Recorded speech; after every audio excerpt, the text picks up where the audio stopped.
வணக்கம் நண்பர்களே. இப்போ நீங்கள் பார்த்துக்கிட்டு இருக்கிறது ஒரு மக்காச்சோள பயிர் அறிக்கையில் அதிலிருந்து வந்த மண்புழு. ஒரு 3 மண்புழு இருந்துச்சு. இது இருக்கிற இடம் இப்போ தெளிவாக தெரியுதான்னு எனக்கு தெரியல. நான் ஓப்பன் பிளேஸில் இருக்கிற மொட்டை வெயிலுங்க. மக்காச்சோள பயிர் கொஞ்சம் அடர்த்தியை கலைக்கலாம்னு அரிச்சுக்கிட்டு இருக்கிறேன். இதில் பார்த்தீங்கன்னா 3 மண்புழு ஒரே செடிக்கு கீழே இருந்துச்சு.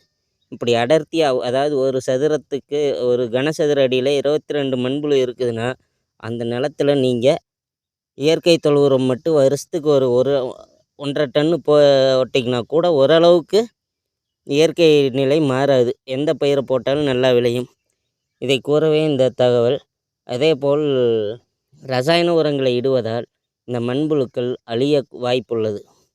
அதனால் விவசாயிகள் முடிந்தவரை இயற்கை உரத்தையே நிலத்தில் இடலாம். இந்த தகவலை கூறவே இந்த பதிவு.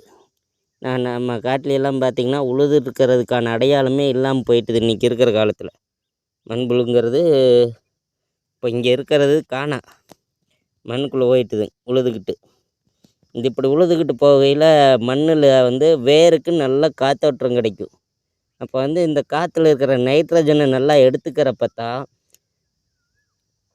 சோளப்பயிர் எந்த பயிராக இருக்கட்டும் நல்ல விளைச்சல் தரும்.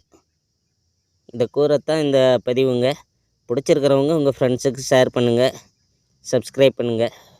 Bye friends. மீண்டும் மற்றொரு வீடியோ பதிவில் காணலாம்.